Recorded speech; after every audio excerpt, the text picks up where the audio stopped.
Halo semuanya, nama saya Muhammad Nabil Bara dan saya akan menjelaskan tentang problem instalasi dalam pemasangan atau pemancangan tiang pancang.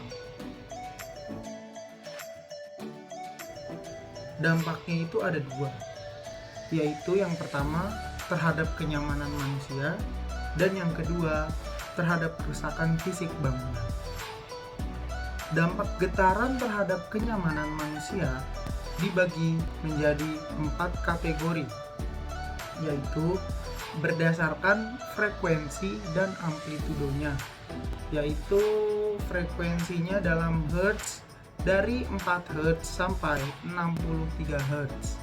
Kategori A yaitu tidak mengganggu, kategori B mengganggu, kategori C tidak nyaman, dan kategori D yaitu menyakitkan.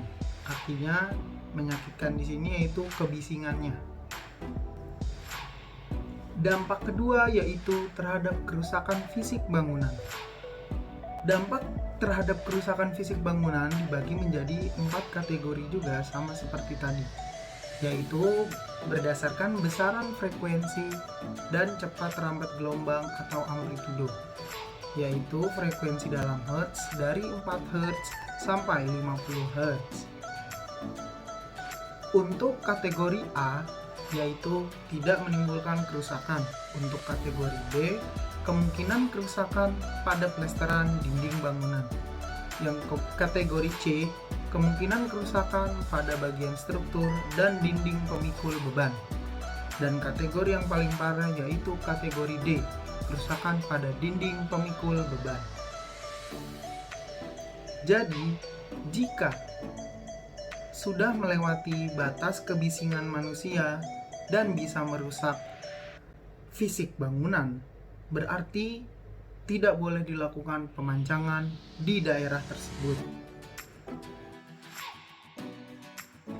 Itu diakibatkan karena kurangnya presisi dalam perhitungan kedalaman tanah, serta tinggi jatuhnya hammer pada saat pemancangan tidak dipantau dan tidak dicatat untuk menentukan set. Penyebabnya adalah energi pemancangan yang melebihi kemampuan tiang pancang yang mengakibatkan tegangan yang tinggi pada bagian kepala tiang.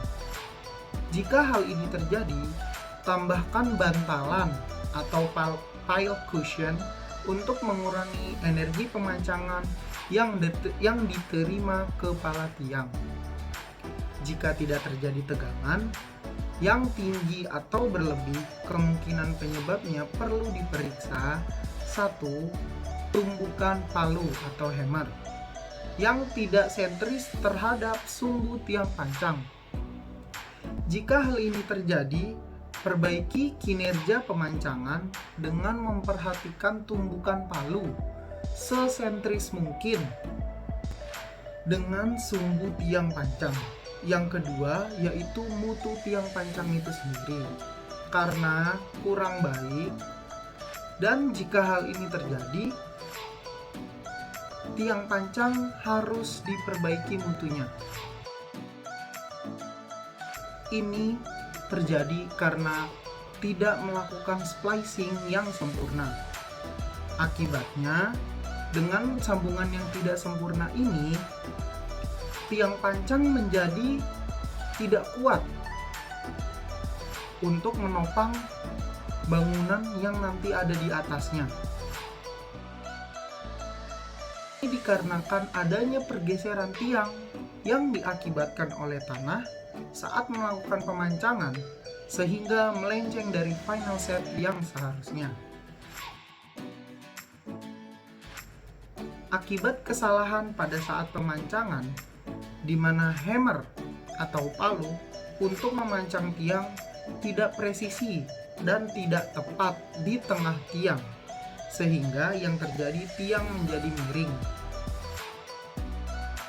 Tiang pancang akan masuk terlalu jauh dan lebih dalam dari perkiraan yang diberikan oleh konsultan penyelidik tanah karena tanahnya yang lunak. Ini dikarenakan kontur tanah yang berbeda-beda pada setiap titik. maka perlu adanya perhitungan dan penyelidikan tanah yang benar-benar dari data konsultan.